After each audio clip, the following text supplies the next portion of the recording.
الغفار ذنبي وزلاتي. Kita mukadimah sedikit baru terus. Mungkin nggak pakai satu semua. Kita ketikkan di ayat-ayat ini. Iya, boleh. Anda buka mukadimah bentar baru buka sebut ayatnya. Baik.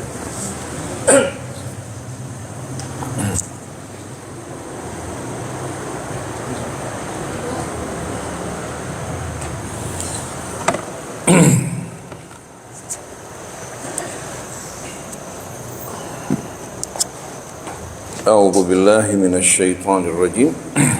Bismillahirrahmanirrahim. Alhamdulillahi rabbil alamin hamdan katsiran tayyiban mubarakan fi kama yuhibbu rabbuna wa yarda. Allahumma salli wa sallim wa barik ala abdika wa rasulika sayyidina wa nabiyyina Muhammadin wa alihi wa sahbihi wa barik wa sallim. Subhanaka la ilma lana illa ma 'allamtana innaka antal alimul hakim wa la hawla wa la quwwata illa billahil aliyyil azim. Allahumma atina min indika rahmah wa 'allimna min ladunka ilman nafi'a wa anfa'na bima 'allamtana warzuqna ya rabbana al-khushu' baina yadayka wa tadabbur ayatik waj'alna ya rabbana min ibadika as-salihin al-mu'tasimina biheblik as-sairina ala sunnati nabiyyika Muhammadin sallallahu alaihi wa alihi wasallam waqtim lana bil husna birahmatika ya arhamar rahimin. Kita takbir dulu 3 kali ya. Allahu akbar, Allahu akbar, Allahu akbar. La ilaha illallah, wallahu akbar. Allahu akbar walillahil hamd. Allahu akbar, Allahu akbar, Allahu akbar. La ilaha illallah, wallahu akbar. Allahu akbar walillahil hamd. Allahu akbar, Allahu akbar, Allahu akbar. La ilaha illallah, wallahu akbar. Allahu akbar walillahil hamd. Allahu akbar, Allahu akbar, Allahu akbar. La ilaha illallah, wallahu akbar. Allahu akbar walillahil hamd. Allahu akbar kabira walhamdulillahi katsira wa subhanallahi bukratan wa asila. La ilaha illallah wa la na'budu illa iyyah mukhlishina lahud-din walau karihal kafirun. La ilaha illallah, wallahu akbar. Allahu akbar walillahil hamd. Allahumma salli ala sayyidina Muhammad wa ala ali sayyidina Muhammad wa ala ashabi sayyidina Muhammad wa sallim tasliman katsira. La ilaha illallah, wallahu akbar. Allahu akbar. akbar walillahil hamd. Bismillahirrahmanirrahim. Para jamaah hadirin yang dirahmati Allah, begitu pula yang menyaksikan dan mengikuti melalui Facebook ya. Para jamaah yang dimuliakan Allah, pada pagi hari ini insyaallah kita akan membaca beberapa ayat dari surah Al-Isra. Dimulai dari firman Allah Subhanahu wa taala, wa idza qara'tal Qur'an ja'alna bainaka wa bainal ladzina la yu'minuna bil akhirati hijaban mastura.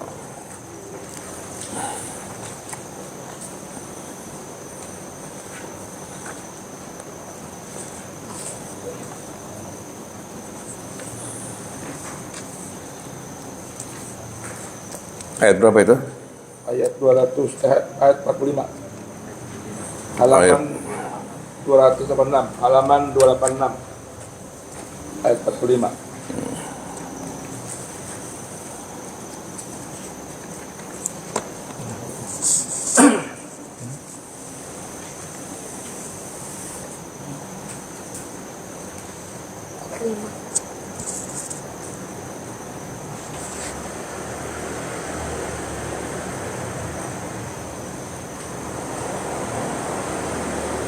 Sudah ya?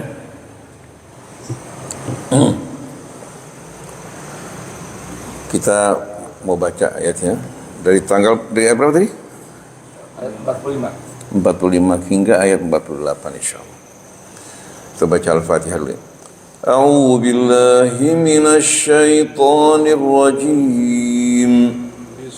Bismillahirrahmanirrahim. Alhamdulillahi Rabbil Alamin, Ar-Rahmanir Rahim, Maliki Yawmiddin, Iyyaka na'budu wa iyyaka nasta'in, Ihdinas siratal mustaqim, صراط الذين أنعمت عليهم غير المغضوب عليهم ولا الضالين.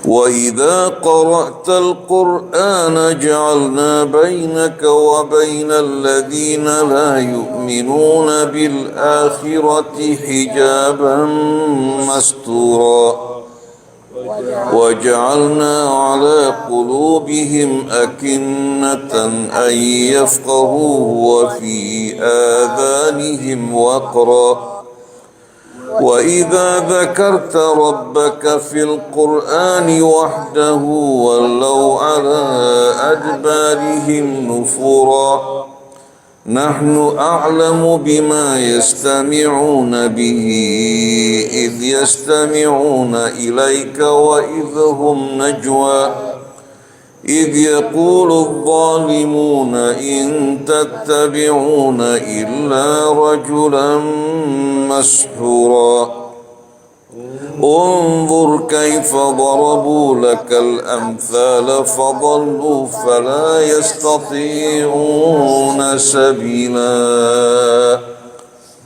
صدق الله العظيم.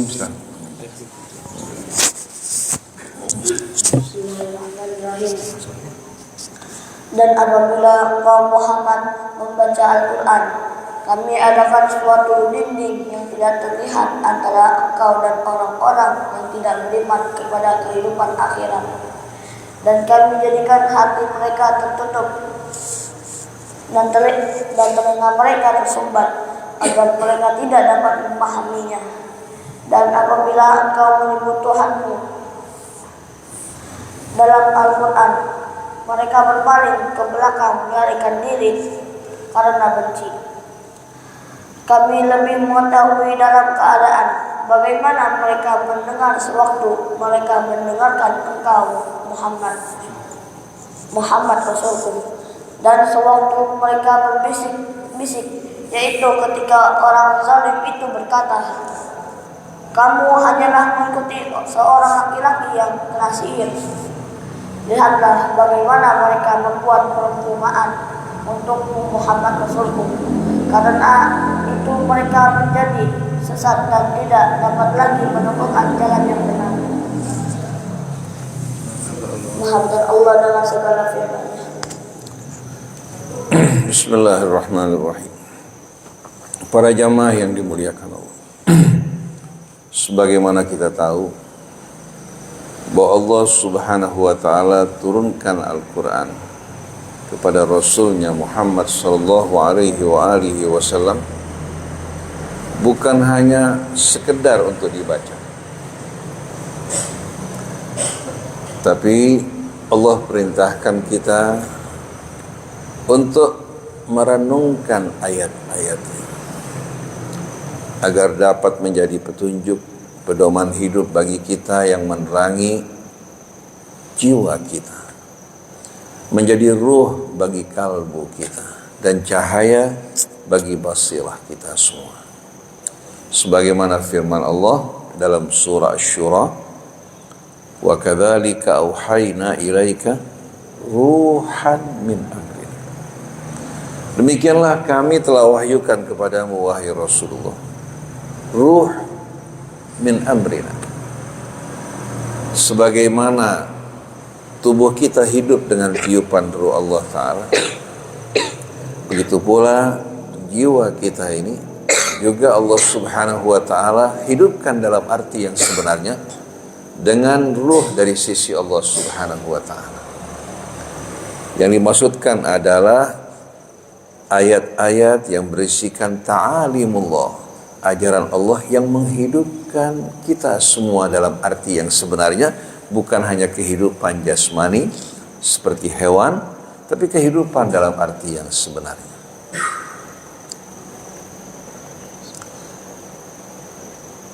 Wa kadzalika auhayna ilaika ruhan min amrina ma kunta tadri mal kitabu wal iman. Kamu sebelumnya tidak mengenal Alkitab. Rasulullah sebelumnya tidak dapat membaca, tidak dapat menulis, belum pernah membaca ayat-ayat dan tuntunan Alkitab sebelumnya. Kalau ini mungkin bagi sebahagian besar manusia merupakan cacat, tapi bagi Allah Subhanahu wa Ta'ala merupakan hujjah bahwa Rasul tidak pernah membaca Alkitab sebelumnya, tapi yang beliau bacakan adalah wahyu-wahyu Allah secara langsung yang diturunkan kepada Rasul. Walakin ja'alnahu nuran nahdi bihi man nasya. Kami turunkan Al-Quran ini. Kita lihat walakin ja'alnahu nuran. Kita tahu walakin adalah harfu istidrak. Harfu istidrak. Di sini Allah Subhanahu wa Ta'ala yastadrik ala nasi fahmahumul khati'. Allah Subhanahu wa Ta'ala di sini secara tidak langsung meluruskan pemahaman manusia yang salah, yang beranggapan bahwasannya Al-Quran hanya sekedar kitab yang berisikan ayat-ayat yang mesti kita baca, tapi tanpa apa? Tanpa kita jadikan sebagai pedoman hidup kita. Walakin, tetapi agar kita tidak salah faham, ja'alnahu nuran nahdi bihi man nasya'u min ibadina. Kami jadikan Al-Quran sebagai nur. Kami berikan bimbingan, tuntunan siapa saja yang kami kehendaki dari hamba kami. Walakin ja'alnahu nuran nahdi bihi man nasya'u min ibadina wa innaka latahdi ila siratim mustaqim. Dan sesungguhnya engkau wahai Rasulullah, dengan apa yang kau sampaikan ini benar-benar memberikan petunjuk kepada umat manusia atau bagi umat manusia ke jalan yang lurus. Dengan sendirinya hidayah Rasul, hidayah irsyad dan bayan. Adapun hidayah memasukkan ke dalam hati manusia, Rasul tidak memiliki kemampuan ke arah tersebut. Innaka la tahdi man tasya, walakinnallaha yahdi man yasha. Jadi untuk memasukkan hidayah ke dalam hati manusia, atau yang dinamakan hidayah qabul, itu hanya wewenang Allah. Lalu siapa yang akan menerima hidayah qabul? Agar manusia tidak salah faham bahwa Allah dalam memberikan hidayah dengan masyiahnya itu pilih kasih. Seperti firman Allah, yudhillu man yasha wa yahdi man yasha. Begitu juga, walakin nahdi ja'alnahu nuran nahdi bihi man nasha'u min ibadina. Siapa mereka? Diterangkan Allah dalam suratul Maidah. Qad ja'akum minallahi nurun wa kitabun mubin yahdi bihillah man ittaba'a ridwana subulas salam wa yukhrijuhum minadh dhulumati ilan nur wa yahdihim ila siratin mustaqim. Telah datang kepada kalian dari sisi Allah langsung nur ala nur dan kitab yang menjelaskan segala sesuatu dengan sejelas-jelasnya. Tidak terdapat keraguan, tidak terdapat kesamaran. Yahdi bihillah. Allah akan berikan petunjuk dengan kitab tadi. Siapa? Manittaba ridwana. Orang yang mau mengikuti keridhaan Allah. Berarti nahdi bihi man nasya di sini yang Allah kehendaki orang yang mau mengikuti keridhaan Allah, apapun sukunya, apapun bangsanya, apapun warna kulitnya, walaupun dari kalangan orang-orang rendah dan papa seperti Bilal, Salman, Yasir, Sumayyah. Tapi mereka yang menolak untuk mengikuti keridhaan Allah walaupun paman Nabi seperti Abu Lahab, walaupun para pemuka Quraisy yang memiliki hubungan kerabat dengan Nabi seperti Abu Jahal, Al-Walid ibnul Mughirah. Mungkin orang beranggapan, kenapa Allah tidak berikan hidayah kepada pemuka-pemuka Quraisy agar dengan mudah dakwah menyebar? Jawabannya, hidayah tidak Allah berikan kepada sembarang orang, tapi liman tafataha qalbuhu lil imani wal Islam, yang terbuka hatinya untuk menerima kebenaran. Jadi jangan beranggapan walaupun dia anak Nabi, istri Nabi, keluarga Nabi atau cucu Nabi akan mendapatkan hak istimewa. Tidak. Selagi dia tidak terbuka untuk menerima kebenaran, Allah tidak akan merasa canggung untuk menutup hidayahnya dari mereka-mereka walaupun yang punya hubungan dengan keluarga Nabi atau keluarga ulama. Ini penting untuk kita fahami. Pertama, agar kita tanpa kita sadari dengan kebanggaan diri menutup diri dari kebenaran. Yang kedua, untuk memberikan hiburan bagi semua manusia yang tidak mempunyai kedekatan dengan nabinya atau dengan ulama atau kalangan terkemuka, hidayah terbuka baginya apabila dia mau menerima kebenaran. Adil apa tidak? Adil apa tidak dalam hal ini?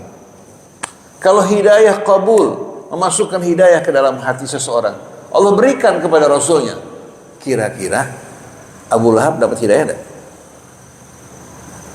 Kalau Rasulullah punya kemampuan memberikan hidayah, pasti Abu Lahab bakal menerima hidayah. Betul tak? Kita semua ini, kalau kita punya kekuasaan untuk memberikan hidayah, siapa yang kita pertama akan berikan? Orang yang kita cintai. Betul tak? Orang yang kita benci, yang tidak menyukai kita tidak akan berikan hidayah. Oleh karena itu, hidayah ini dimonopoli oleh Allah. Yudhillu man yasha wa yahdi man yasha, bukan karena Allah zalim, tapi karena Allah ingin memberikan hidayah kepada manusia yang tepat tanpa pilih kasih. Tapi sayang kaum Jabariyah menjadikan ayat ini sebagai dalil bahwasanya manusia robot yang tidak memiliki kehendak. Ini merupakan pemahaman yang salah, bertentangan dengan Al-Quran. Karena Allah mengatakan faman syaa falyu'min wa man syaa falyakfur, tapi dengan konsekuensi tanggung jawab di hari akhirat nanti. Jadi Allah jadikan Quran sebagai nur. Kami berikan hidayah dengan Al-Quran. Siapa? Man nasya'u min ibadina. Wa innaka la tahdi ila siratin mustaqim. Dan kamu yakin wahai Rasulullah, jangan kamu ragu bahwa engkau benar-benar memberikan petunjuk ke jalan yang lurus. Maka jangan sekali-kali ya, kita sebagai seorang da'i Rabbani yang mengajarkan Quran dan mempelajarinya ragu terhadap kebenaran Quran, lalu kita mengambil petunjuk dari selain Al-Quran. Seperti saat ini, jutaan buku ditulis menyibukkan orang dari Al-Quran, tapi tidak mengeluarkan manusia dari kegelapan menuju kehidupan yang terang benderang. Tapi Rasul berpegang teguh pada Al-Quran dalam waktu 23 tahun relatif singkat mengeluarkan manusia bukan hanya dari satu kegelapan, tapi dari zulumat, kegelapan yang bermacam-macam ila nur. Lalu Allah jelaskan sirat mustaqim tadi, siratillah alladzi lahu ma fis samawati wa ma fil ard ala ilallahi tasirul umur. Itu jalan Allah yang kepunyaannya seluruh kerajaan langit dan bumi. Ketahuilah, ala ilallahi tasirul umur. Allah tidak mengatakan ala tasirul umur ilallah, tapi ala ilallahi tasirul umur. Maksudnya apa? Ketahuilah, sesungguhnya kepada Allah satu-satunya segala perkara dikembalikan dan diputuskan. Kalau Allah memutuskan untuk memberikan hidayah kepada seseorang, siapa yang kuasa untuk menghalangi? Tapi kalau Allah menetapkan kepada kita untuk menutup pintu hidayahnya, siapa yang kuasa untuk membuka? Oleh karena itu dibutuhkan dalam mempelajari Al-Quran at-tawabu amamullah, bersikap betul-betul merendah di hadapan Allah, nash'ur bisigharina amamallahi tabaraka wa ta'ala, tidak menyombongkan diri di hadapan kitab Allah subhanahu wa ta'ala. Pertama-tama kita harus mengikhlaskan niat kita untuk mempelajari Al-Quran dalam rangka mencari kebenaran dan mengikutinya. Kemudian kita juga merenungkan dan mentadabburkan ayat-ayatnya. Karena ini tujuan Al-Quran diturunkan. Allahul ladzi anzalal kitab, Allahul ladzi anzalal kitab bil haqqi wal mizan. Lalu Allah bilang wa hadza kitabun anzalnahu mubarak, hadza kitabun anzalnahu ilaika mubarakun liyadabbaru ayatihi wa liyatadzakkara ulul albab. Wahada kitabun, dalam bahasa Arab isim isyarah itu yang dipergunakan untuk menunjuk sesuatu yang dekat dan jauh bisa mempunyai makna ta'zim dan makna tasghir. Kalau kita mengatakan hada, uslubnya uslub tahqir, menunjukkan kehinaan. Tapi kalau uslubnya ta'zim, hada kitabun, itu menunjukkan apa? Ini kitab yang lain dari yang lain. Ini sebuah kitab yang tak dapat dibandingkan dengan yang lain. Begitu juga isim isyarah yang menunjukkan sesuatu yang jauh. Dzalika atau mujarrad apa? Syai'un tafi. Tapi kalau menunjukkan sesuatu yang agung, dzalikal kitab. Dzalikal kitab menunjukkan ketinggian, keagungan dan kesempurnaan kitab tersebut. Begitu juga pada ayat tadi, hadza kitabun anzalnahu ilaika mubarakun. Ini sebuah kitab yang merupakan anugerah yang kami turunkan kepadamu wahai Rasulullah, mubarakun, yang dipenuhi dengan keberkahan. Liyadabbaru ayati, untuk mereka renungkan ayat-ayatnya, waliyatadzakkara ulul albab, dan agar mereka dijadikan sebagai pelajaran bagi para ulul albab. Apa arti ulul albab? Terjemahannya apa biasanya?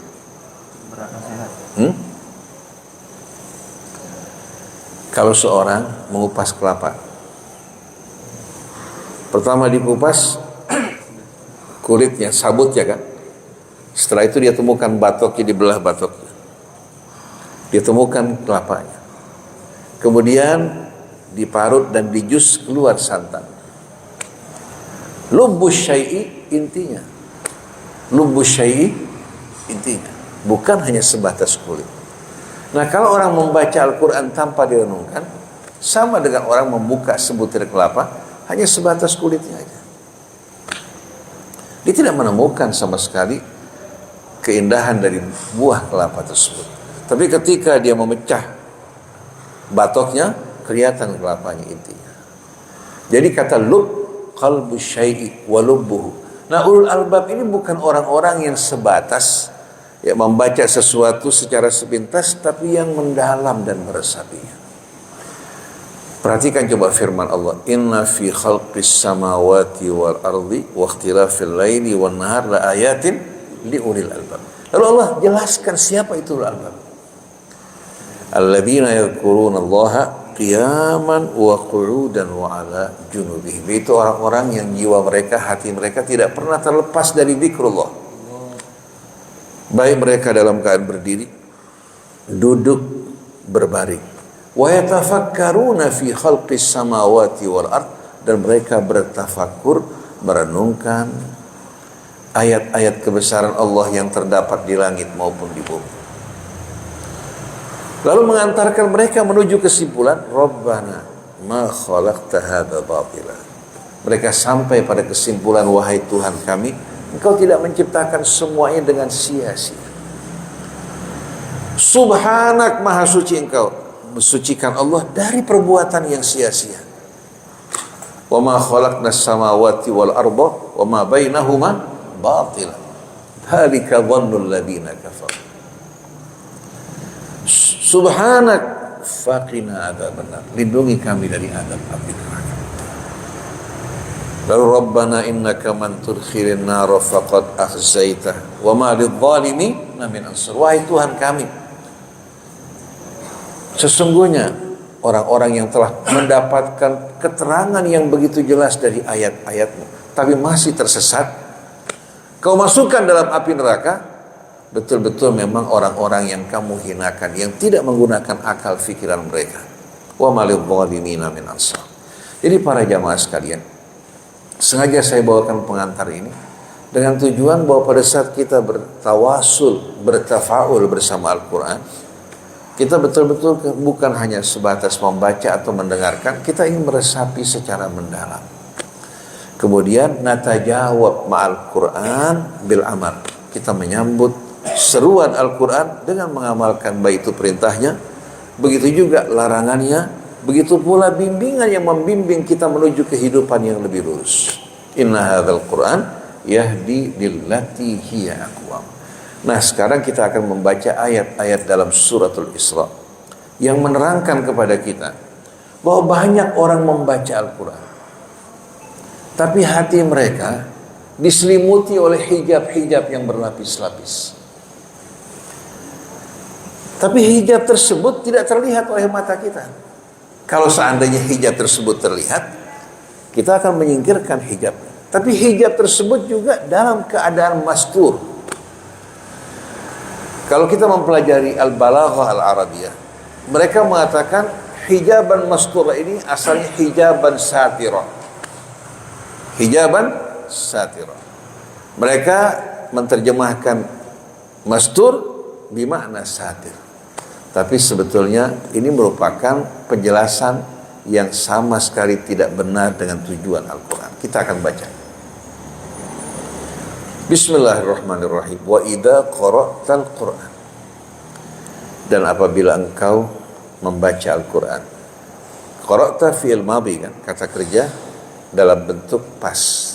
Tapi dengan kemasukan idza dzarfun lima yustaqbalu minaz zaman, sama dengan wa idza qumtum ila shalah faghsilu wujuhakum wa aydiyakum ilal marafiqi. Kita lihat qumtum fi'il madhi, tapi kemasukan idza maka berubah artinya apabila kalian ingin mengerjakan salat. Karena salat merupakan kewajiban yang Allah wajibkan, maka sebelumnya kalian bersuci terlebih dahulu dengan mengikuti tuntunan Allah. Nah, pada ayat ini wa idza qara'tal Qur'an, karena Quran merupakan kitab pedoman hidup yang terikat dengan kita umat manusia secara khusus orang yang beriman, maka dengan sendirinya ini merupakan bacaan yang selalu dibaca bagi orang yang beriman.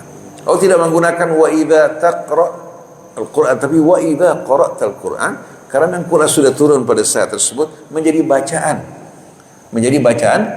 bagi kaum muslimin. Lalu Allah terangkan di sini bagaimana efek Al-Quran terhadap orang-orang yang hatinya tertutup oleh berbagai macam selaput dan hijab. Dan apabila engkau membaca Al-Quran, wahai Rasulullah, Ja'alna bainaka wa bainal ladina la yu'minuna bil akhirati hijaban mastura. Kami adakan antara engkau wahai Rasulullah dan apa yang kamu baca dengan mereka-mereka yang tak beriman kepada hari akhirat hijaban mastura. Hijab mastur yang tersembunyi, yang tak terlihat. Bukan hijaban satira, tapi Allah jelaskan ada hijab cuma tidak terlihat oleh mata mereka. Lalu Allah terangkan wa ja'alna ala qulubihim akinnatan ay yafqahuhu wa fi adhanihim waqra. Wa idza dzakarta rabbaka fil qur'ani wahdahu wallau ala adbarihim nufura. Dan kami jadikan ala qulubihim akinnah. Apa arti akinnah? Akinnah bentuknya jamak, menggambarkan ada tutup dan tabir-tabir, bukan hanya satu. Kalau dalam terjemahan kami jadikan hati mereka tertutup kan? Tapi di sini Allah terangkan dalam uslub yang lain. Kami jadikan atau kami adakan ala qulubihim, pada hati mereka ini akinnatan, terdapat tabir-tabir, hijab-hijab yang menyelimuti hati tersebut. Sebabnya karena mereka hidup hanya untuk dunia, tidak beriman kepada hari akhirat, maka jiwa mereka dikuasai kesombongan, keangkuhan, kebanggaan, hawa nafsu. Sebagaimana Allah berfirman pada suratul An'am, wajahadu biha wa aiqanatha anfusuhum dzulman wa 'uluwa. Ini bukan surat Al-An'am, bukan. Kalau surat fa innahum la yukadzibunaka walakinna dhalimina bi ayatillahi yajhadun. Mereka sebenarnya tidak mendustakan engkau wahai Rasulullah. Tapi orang-orang yang zalim, mereka ingkar pada ayat Allah bukan karena tidak benar, karena enggak sejalan dengan kezaliman. Begitu juga wajahadu biha wa iqaratha anfusuhum. Mereka mengingkari ayat Allah padahal hati mereka betul-betul penuh keyakinan akan kebenaran. Zulman wa 'uluwa, yang menjadi hijab kezaliman dan kesombongan. Dan ini bukan hanya pada orang-orang kafir, pada kaum muslimin yang kelihatannya mereka ngaku orang-orang Islam. Baik di kalangan pejabat, bahkan di kalangan ulama. Kalau dibacakan Al-Quran, mereka mengajukan protes, kenapa kita harus melupakan ulama-ulama kita, buku-buku para ulama dan salaf. Selalu berusaha menghalangi orang yang membacakan Al-Quran. Dan saya sering berhadapan dengan orang seperti ini. Jadi seolah-olah Quran merupakan apa? Merupakan garis merah yang tidak boleh dilewati. Cukup kita baca, adapun memahami isinya kembali kepada tulisan para ulama. Padahal Allah perintahkan kita untuk merenungkan Al-Quran langsung. Afala yatadabbaruna Al-Quran am ala qulubin aqfaluha. Kalau kita yang mempelajari Al-Quran, dibutuhkan sekian banyak ilmu. Menguasai ilmu nahwu, sorof, balaghahnya, mantiknya. Kita bertanya, min aina laka hadhi, dari mana persyaratan ini? Orang-orang musyrik dulu di Mekah, di Madinah, tidak pernah sama sekali memiliki persyaratan tersebut. Ketika Al-Quran dibacakan, mereka langsung memahaminya. Walaqad yassarnal Qur'ana lidzikri fahal min muddakir. Jadi waja'alna ala qulubihim akinnah. Kami adakan di atas hati mereka nih yang tidak beriman kepada hari akhirat, terdapat tabir-tabir selaput yang amat pekat yang menyelimuti kalbu. Dari mulai ittiba'ul hawa, kemudian al-isti'la 'alan nas, merasa lebih tinggi dari orang lain, memandang remeh orang yang menyampaikan ayat Allah. Kemudian ittiba'ul hawa, mengikuti hawa nafsu. Hingga di saat mereka mendengarkan Al-Quran, bukan mereka menyambut dengan damai dan sejuk, tapi lahir perlawanan. Kemudian waja'alna ala qulubihim akinnatan ay yafqahu. Kami adakan tabir-tabir pada hati mereka hingga mereka tak dapat memahami. Kemudian wa fi adhanihim waqra, dan kami letakkan pada telinga mereka waqra, sumbatan yang menyumbat, bukan menyumbat pendengaran, tapi menyumbat istijabah dari hati mereka.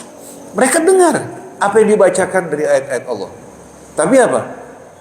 Walaupun mereka mendengar, sama dengan orang tuli yang tidak mampu untuk mengambil pelajaran dari apa yang mereka dengar. Jadi kata waqra di sini sumbat yang bersifat maknawi, yang menghalangi ya, mereka untuk mendengarkan hidayah Allah, keindahan Al-Quran, manisnya, petunjuknya, semua tertutup dari hati mereka. Kemudian وَجَعَلْنَا عَلَى قُلُوبِهِمْ أَكِنَّةً أَن يَفْقَهُوا وَفِي آذَانِهِمْ وَقْرًا وَإِذَا ذَكَرْتَ رَبَّكَ فِي الْقُرْآنِ وَحْدَهُ وَلَّوْا عَلَى أَدْبَارِهِمْ نُفُورًا. Apabila kamu menyebutkan Allah semata, mengajak manusia kembali kepada Allah semata, menyembahnya, berzikirnya, langsung mereka spontan akan menjauh dan berpaling daripadanya. Sama dengan apa yang Allah terangkan dalam surat Az-Zumar, wa idza dzukirallahu wahdahu isma'azzat qulubul ladzina la yu'minuna bil akhirah wa idza dzukiral ladzina min dunihi idza hum yastabshirun. Kalau disebutkan nama Allah semata, keagungannya, kebesarannya, mengajak orang untuk berzikir kepada Allah, kembali kepada kitab Allah, hati-hati orang yang tak beriman kepada hari akhirat merasa jijik. Tapi kalau disebutkan nama-nama selain Allah Subhanahu wa taala, langsung mereka menyambut dengan sukaria dan gembira. Aneh tidak? Dia merasa bangga kalau pernah kumpul bertemu dengan pejabat, begitu keluar ketemu orang, saya kemarin bertemu dengan pejabat fulan, wali kota atau gubernur atau presiden, ya. Dia merasa bangga luar biasa. Tapi sedikit pun tidak ada kegembiraan di saat dia berkumpul bersama Allah, di saat dia mendengarkan seruan Allah, di saat mendengarkan ayat-ayat Allah dibacakan. Maaf para jamaah sekalian, saya mengamati banyak orang kalau membaca maulid dengan khusyuk, dengan irama yang baik, bahkan pada saat qiyam air matanya bercucuran. Tapi anehnya, pada saat membaca Al-Quran, dia tidak merasakan kehusyuan. Bahkan sambil membaca, sambil bicara. Saya saksikan dalam acara tahlil, orang baca Al-Quran, sambil baca, bicara lagi secara kembali. Bahkan dibaca tanpa sama sekali cara membaca yang diajarkan Allah. Padahal Rasul itu mendapatkan kemuliaan. Kenapa? Karena menyampaikan risalah Allah. Al-Quran yang memuliakan Rasulullah SAW. Kenapa kita memandang remeh Al-Quran, tapi pada saat kita membaca buku maulid yang ditulis oleh manusia, bukan datang dari Allah maupun Rasulnya, yang mengisahkan sejarah Rasul, kenapa orang bisa merasakan lebih khusyuk? Membacanya dengan suara indah, bahkan menghafalnya lagi, tapi tidak menghafal Quran. Ini merupakan hal yang mesti kita waspadai. Kita ingin pada saat disebutkan nama Allah, diajak kembali kepada Allah, kita sambut dengan gembira. Begitu juga disebutkan nama Rasul, kita berselawat kepada beliau. Tapi ingat, kita mencintai Rasul karena cinta kita pada Allah. Kita mencintai keluarga Rasul, sahabat Rasul juga karena Allah. Jangan sampai terbalik.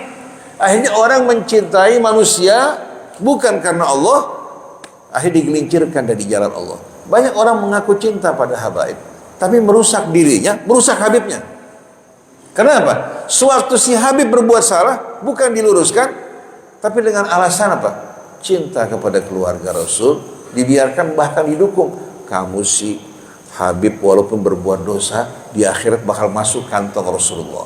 Rasul memberikan hidayah kepada manusia, manusianya merusak keluarga Rasul. Ini saya rasakan sewaktu di pesantren dulu saya belajar. Banyak orang bicara, kamu sih enak, cucu Rasulullah, walaupun nggak belajar apa? Kamu juga akan menerima ilmu. Walaupun kamu nggak beramal, kamu akan selamat. Saya bilang kamu ini merusak luar biasa. Ucapan semacam ini didengar oleh orang-orang yang jahil, yang maghrur, akhirnya mulai hidup mereka jauh dari Allah dan Rasulnya. Rasulnya mengajak menuju Allah, sedangkan mereka dipalingkan dari Allah. Jadi kalau kita perhatikan bersama-sama, inilah kesalahan kita kalau mencintai sesuatu, bukan karena Allah. Jadi cintai Allah, cintai juga orang tua kita karena Allah, sahabat Nabi kita juga karena Allah, keluarga Nabi karena Allah. Jadi bersama-sama kita giring manusia kembali kepada Allah. Oleh karena itu saya bersyukur kalau mendengarkan seorang ustadz atau kiai menjumpai orang yang berasal dari keluarga Rasul melakukan perbuatan menyimpang, minum, berbuat salah, dipanggil ke rumahnya, disuruh mandi terlebih dahulu, kelar dipanggil. Lalu ditanya, saya ini menjadi orang yang beriman kepada Allah, beriman kepada Rasulnya karena kakek kamu. Masa kamu menodai kehormatan kakek kamu dengan perbuatan kamu? Seharusnya kamu lebih baik dari kami. Jadi contoh di tengah-tengah kami.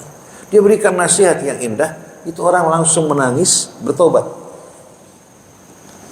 Betapa bahagianya Rasul di saat menyaksikan seorang mengingatkan keluarganya yang menyimpang dari jalannya kembali pada Allah. La an yahdiyallahu bika rajulan wahidan khairun laka minad dunya wa fiha.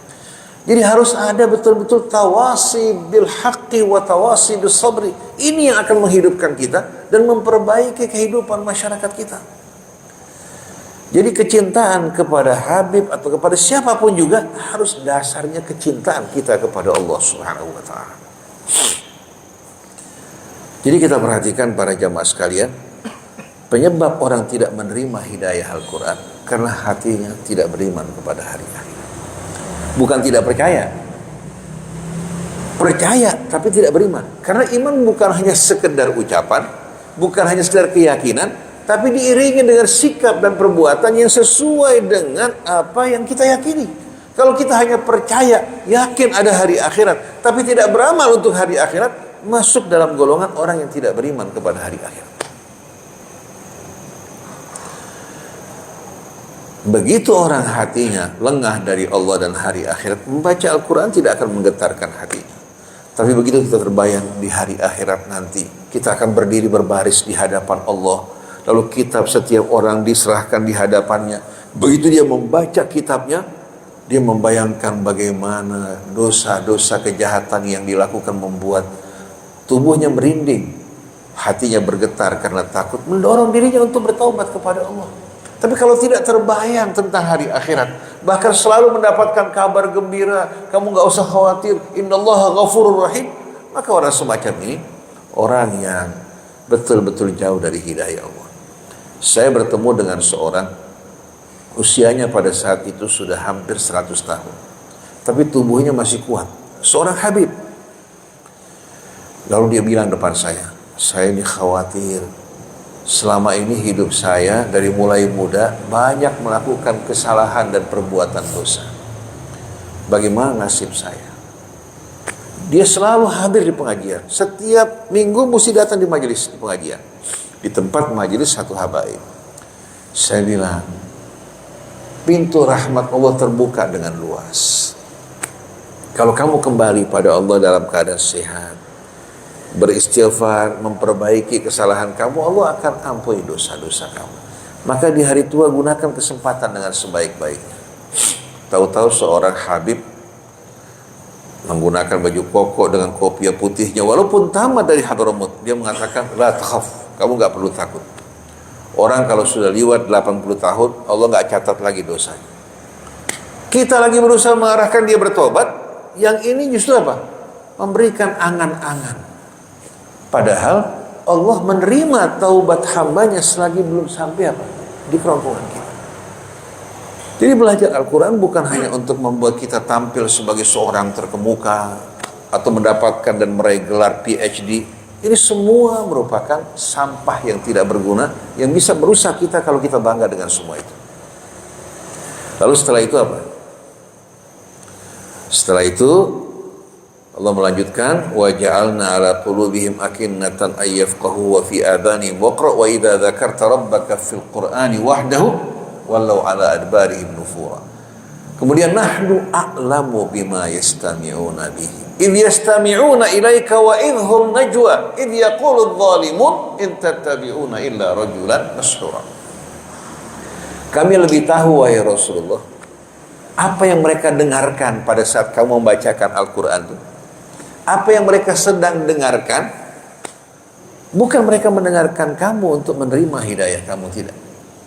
Nahnu a'lamu bima yastami'una bi. Kami lebih tahu tentang apa yang mereka dengarkan. Idh yastami'una ilaik, ketika mereka mendengarkan kamu. Idh yaqulu adh-dhalimun, ketika orang-orang zalim berkata, in tattabi'una illa rajulan mashhura. Sesungguhnya yang kalian ikuti adalah seorang yang terkena sihir. Seorang yang terkena sihir. Jadi mereka bukan meresapi ayat-ayat Allah, bukan merenungkannya, bukan mengambil pelajaran daripadanya, tapi yang masuk ke dalam hati mereka ayat-ayat siapa? Ayat-ayat syaitan. Yang Allah sebutkan dalam suratul Hajj. Begitu Nabi membaca Al-Quran, syaitan juga mengirimkan wahyunya. Nah, wahyu syaitan ini masuk ke dalam hati orang-orang yang tidak beriman kepada hari akhirat. Lalu keluar celotehan-celotehan, ucapan-ucapan, in tattabi'una illa rajulan mashhura, yang kamu ikuti hanyalah orang yang terkena sihir.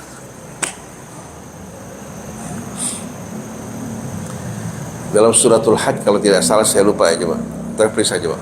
Wa ma arsalna mir rasulin wala nabiyyin illa idza tamanna alqasyaitanu fi umniyati. Alqasyaitanu fi umniyati fayansakhullahu ma yulqis syaitan. Ayat berapa itu? Hah? Ayat 52 suratul Hajj. Jadi wa ma arsalna mir rasulin wala nabiyyin wa ma arsalna min qablika mir rasulin wala nabiyyin illa idza tamanna alqas syaitanu fi umniyati fayansakhullahu ma yulqis syaitan. Kemudian thumma yuhkimullahu ayatihi wallahu alimun hakim wa yaj'ala ma yulqis syaitanu fitnatan fi qulubil ladina wa yaj'ala ma yulqis syaitan fitnatan lil ladina fi qulubihim marad wal qasiyati qulubuhum fawailun wa inna allaha wa inna dhalimina la fi shiqaqin ba'id. Coba antum perhatikan ayat ini yang sering kali ditafsirkan salah. Halaman 338. Ayat ini sering kali ditafsirkan salah, seolah-olah Rasulullah pernah menerima wahyu dari syaitan. Betul tak? Sampai ada kita dengar kisah Al-Gharani. Rasulullah sedang membaca suratun Najm, afara'aitumul Lata wal Uzza. Tahu-tahu katanya Rasulullah menerima wahyu dari syaitan, mengucapkan ucapan yang biasa diucapkan kaum musyrikin, tilkal gharaniqul ula inna syafa'atahum la turtaja. Itulah merupakan dewa-dewa terdahulu dan syafaat mereka amat diharapkan. Mustahil enggak Rasulullah yang dijaga, dikawal oleh Allah? Bahkan Quran ketika turun pun diantarkan oleh Jibril, langit dijaga dengan ketat, kemudian disampaikan kepada Rasul. Tahu-tahu Rasulullah ketika menerima wahyu, lidahnya mengucapkan apa-apa yang tidak benar. Ini berdalil dengan ayat tadi. Padahal bukan begitu maksud. Diartikan dalam terjemahan. Coba baca Mihbar terjemahannya.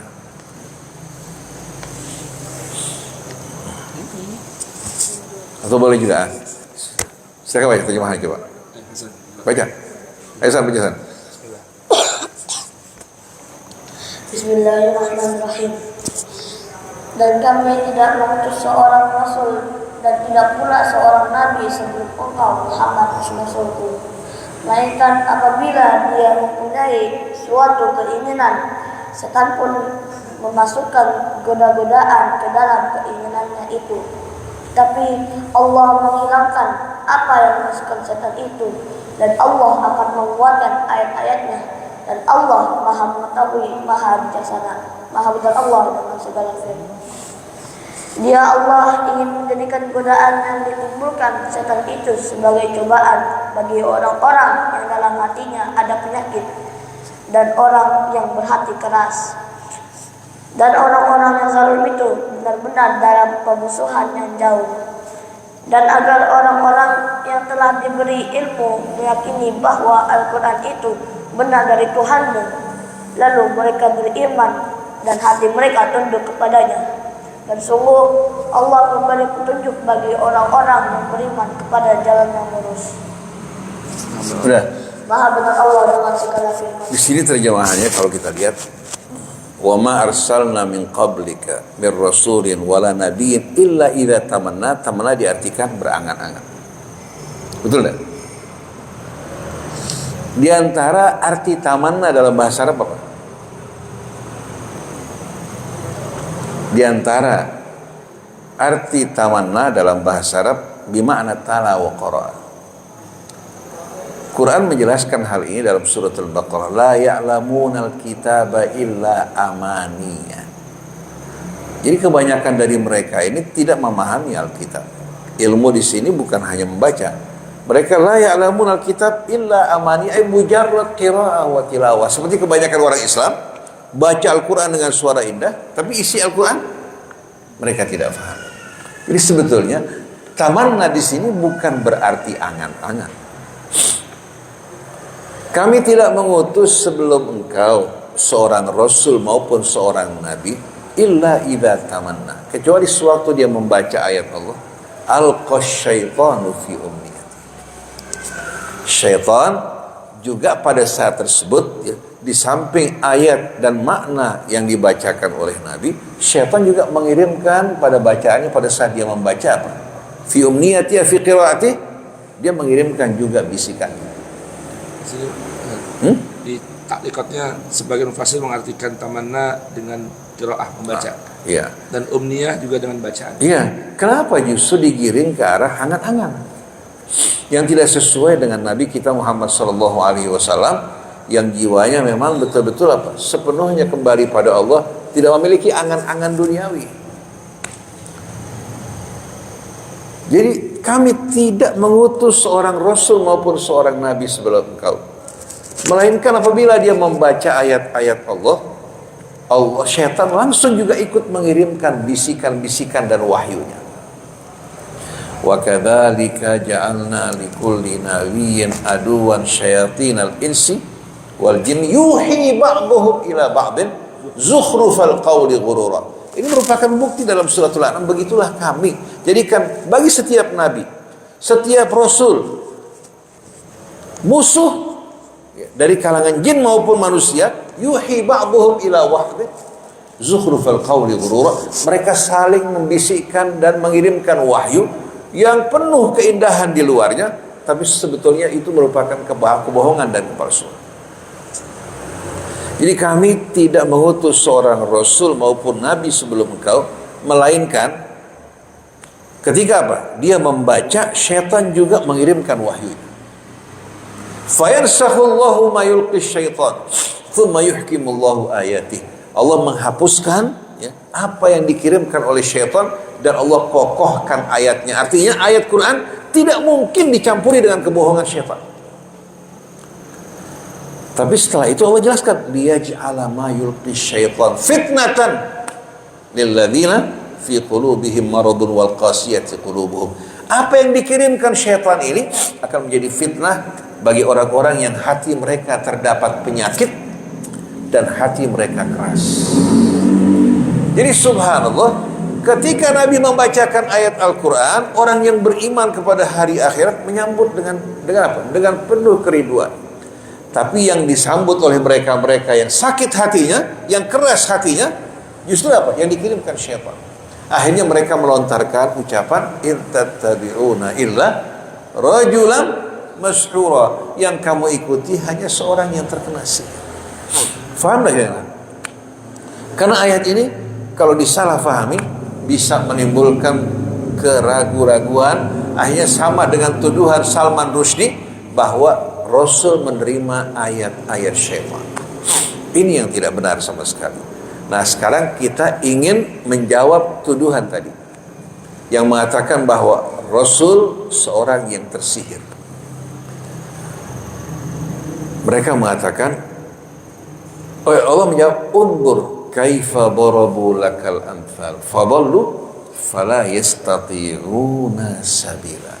Lihatlah wahai Rasulullah, bagaimana mereka memberikan perumpamaan mengenai dirimu. Fadallu, maka mereka tersesat dan mereka tidak menemukan jalan kebenaran. Ketika mereka mengatakan bahwa Rasul seorang yang terkena sihir.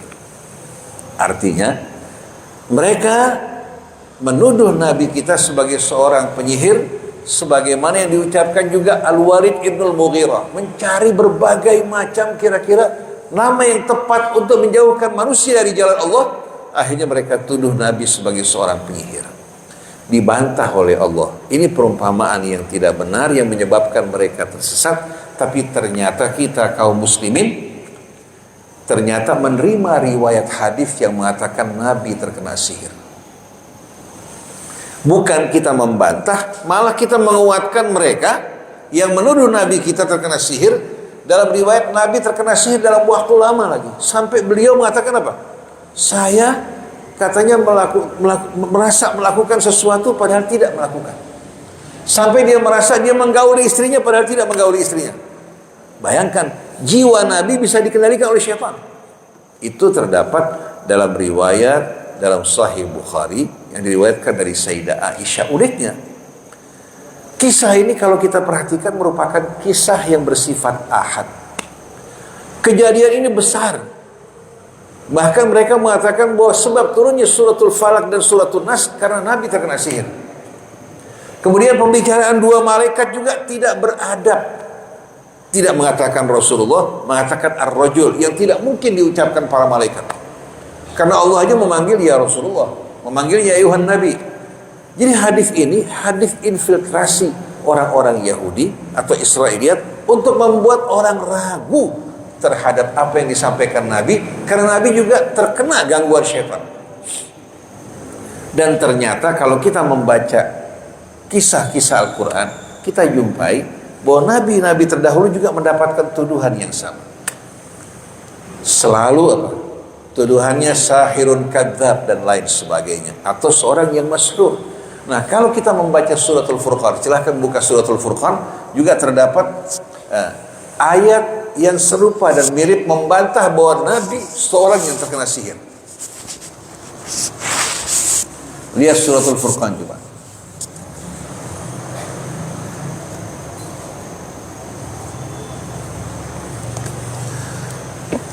Perhatikan ya. Wa qalu, ayatnya ayat 7 coba. Ayat 7 8 kita lihat ya.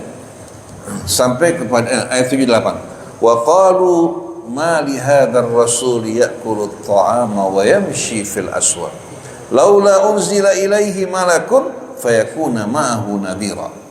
Aw yulqa ilaihi kanzun aw takun lahu jannatun ya'kulu minha. Wa qala adh-dhalimuna in tattabi'una illa rajulan mashhura undur kaifa darabu lakal amthal fadallu fala yastati'una sabila. Kita lihat dari mulai ayat 7. Dan mereka berkata, mengapa Rasul yang ada di hadapan kita ini kok makan kemudian berjalan di tengah-tengah pasar? Kenapa bukan wahyu diturunkan? Kenapa bukan malaikat yang diturunkan untuk menyampaikan wahyu ini? Fayakuna ma'ahu nadhira. Kenapa bukan seorang malaikat diturunkan bersama Rasul untuk sama-sama memberikan peringatan? Jadi mereka tidak menerima wahyu yang dibawakan Rasul karena datang dari seorang manusia seperti mereka yang makan, minum, dan berjalan di pasar. Menurut mereka seharusnya Allah turunkan malaikat mendampingi Rasul untuk memberikan peringatan. Kalau seandainya Allah turunkan malaikat, kira-kira apa yang terjadi? Kalau mereka menolak untuk menerima kebenaran, maka akan diputuskan di antara mereka secara langsung. Tapi Allah utus seorang manusia sebagai Rasul agar menjadi contoh di tengah mereka bahwa apa yang diperintahkan Allah dapat dilakukan manusia. Apa yang dilarang oleh Allah dapat dijauhkan oleh manusia. Jadi manusia yang menjadi contoh sesuai dengan keadaan mereka. Kalau dikirim malaikat, mereka akan mengatakan, terang aja dia malaikat, gak sama dengan kami. Jadi ucapan mereka, mengapa bukan diturunkan seorang Rasul bersamanya untuk memberikan peringatan? Kemudian Au yulqa ilaihi kanzun au takunu lahu jannatun ya'kulu minha. Dan mengapa Rasul ini tidak dianugerahkan harta benda yang berlimpah atau apa? Memiliki kebun yang menghasilkan berbagai macam buah-buahan dan makan daripadanya. Ini menggambarkan orientasi mereka, orientasi materi. Benar salah diukur dengan kekayaan. Lalu setelah itu apa? Wa qala adh-dhalimuna in tattabi'una illa rajulan mas'ura. Orang-orang yang zalim selalu dikaitkan penolakan terhadap Quran dengan kezaliman. Orang-orang yang zalim dari mereka berkata, sesungguhnya kalian hanya mengikuti orang yang terkena sihir. Kembali Allah membantah, unzur kaifa darabu lakal amthal fadallu fala yastati'una sabila. Lihatlah bagaimana mereka memberikan perumpamaan tentang engkau wahai Rasulullah, maka mereka sesat dan tidak menemukan jalan mereka. Setelah jelas ayat-ayat ini, kenapa kaum muslimin masih mempertahankan hadis tadi, meninggalkan Quran? Malah mendukung musuh-musuh Islam untuk mengatakan bahwa Nabi terkena sihir. Akhirnya Salman Rushdie dengan riwayat tadi termasuk orang yang memfitnah Nabi, orang yang terkena sihir. Jadi para jamaah sekalian di sini, sengaja saya bacakan ayat ini pertama untuk menerangkan bahwa tidak cukup kita belajar Quran, tidak cukup kita membaca dengan indah, tidak cukup kita menjadi sarjana yang bergelar tinggi tanpa kita beradab di hadapan Al-Quran. Seperti seorang alim mufassir mengatakan, yajib alaina an nasghur wa natasaghar amama kitabillahi azza wa jalla mahma balaghna minal ilmi. Jadi bagaimanapun kita mencapai meraih ilmu yang luas, kita harus betul-betul bersikap merendah dengan penuh kesadaran di hadapan Allah. Dan kitab ini merupakan kitab yang merupakan kalamullah, wahyu dari sisinya. Sedangkan kita seorang hamba, bagaimanapun luasnya ilmu kita, tidak mungkin kita dapat meliputi Al-Quran. Nah, sebagai penutup, ada sebuah riwayat dari keluarga Rasul tentang Al-Quran dan adab di hadapan. Al-Quran huwa syafi'ul musyaffa. Quran, juru syafaat yang akan didengar, diterima pembelaan dan syafaat.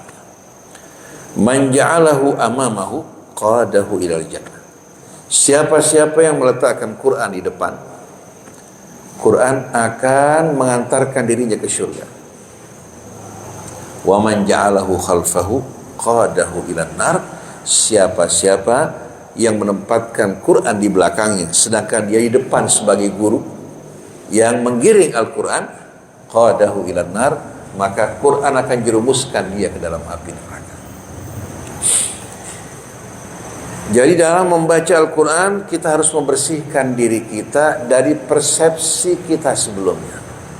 Murni kita datang di hadapan Quran dengan hati yang murni dan tulus, tidak mendahului Quran, tapi biar Al-Quran berada di depan, sebagaimana firman Allah pada awal suratul Hujurat, ya ayyuhalladzina amanu la tuqaddimu baina yadayillahi wa rasul.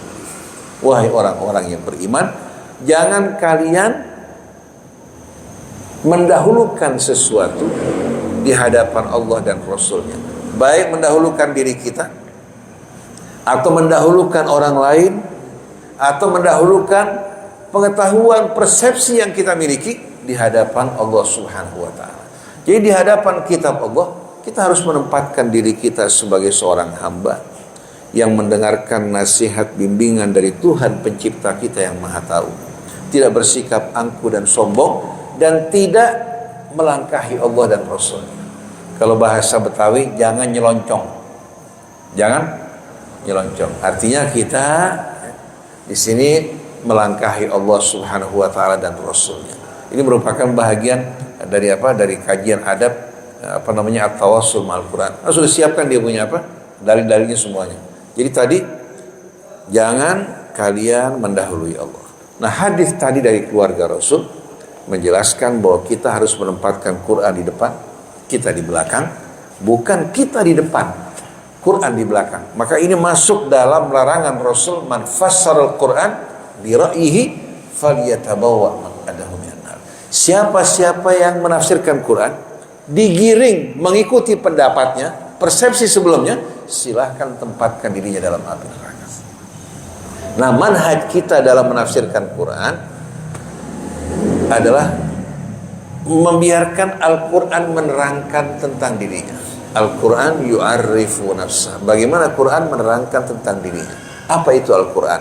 Apa itu Alkitab? Apa risalah tujuan dari Al-Quran? Kita langsung mendengarkan Al-Quran menjelaskan kepada kita. Jadi kita tidak sama sekali melangkahi Al-Quran. Dan kita tidak akan menambahkan sesuatu di luar Al-Quran. Tapi kita nuridu an nastami'a Al-Quran wa yu'arrifu nafsahu, supaya apa yang kita sampaikan tidak lagi dipertentangkan dan diperselisihkan. Sebagaimana orang mempelajari fikih, ada perbedaan pendapat yang bermacam-macam. Ini dengan manhaj menafsirkan Al-Quran, dengan Al-Quran beradab di hadapannya, kita tidak mengada-adakan dari diri kita, tapi menyampaikan Al-Quran apa adanya. Demikianlah para jamaah sekalian. Mudah-mudahan bermanfaat ya. Mungkin agak panjang 1 jam ya. Kita kalau ini sebetulnya belum memasuki renungan Al-Quran secara mendalam. Kita baru memasuki pengantar Al-Quran dan penyebab yang menimbulkan adanya halangan antara kita dengan Allah Subhanahu wa taala dan kitabnya. Kita tutup dengan takbir kembali. Allahu akbar, Allahu akbar, Allahu akbar. La ilaha illallah, wallahu akbar. Allahu akbar walillahil hamd. Allahu akbar, Allahu akbar, Allahu akbar. La ilaha illallah, wallahu akbar. Allahu akbar walillahil hamd. Allahu akbar, Allahu akbar, Allahu akbar. La ilaha illallah, wallahu akbar. Allahu akbar walillahil hamd. Allahu akbar kabira walhamdulillahi katsira wa subhanallahi bukratan wa asila. La ilaha illallah wa la na'budu illa iyyah mukhlishina lahud-din walau karihal kafirun. La ilaha illallah wahdah sadaqa wa'dah wa nasara 'abdah wa a'azza jundahu wa hazamal ahzaba wahdah. La ilaha illallah wallahu akbar. Allahu akbar walillahil hamd. Allahumma salli ala sayyidina Muhammad wa ala ali sayyidina Muhammad wa ala azwaji sayyidina Muhammad wa ala ashabi sayyidina Muhammad wa ala alihi wa sahbihi wa barik wa sallim ajma'in. Wa sallallahu ala abdika wa rasulika Muhammadin wa alihi wa sahbihi wa sallam walhamdulillahi rabbil alamin.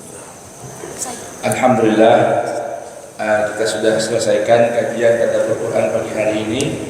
Dan jamaah ini kita minta jangan pulang karena rupanya Bang Feven menyiapkan sop kepala kambing sama bubur kambing katanya. Hari kambing jadinya sebuah kambing. Ya. Semoga tubuh kita selesai sehat afiat dan bisa bersama kita bersama-sama selalu. Amin ya rabbal alamin. Kita tutup dengan Surat Al-Asr. Bismillahirrahmanirrahim. Wal 'asri innal insana lafi khusrin illa alladziina aamanu wa 'amilus shalihati wa tawassaw bis sabr. Subhanakallahumma wa bihamdika asyhadu an la ilaha illa anta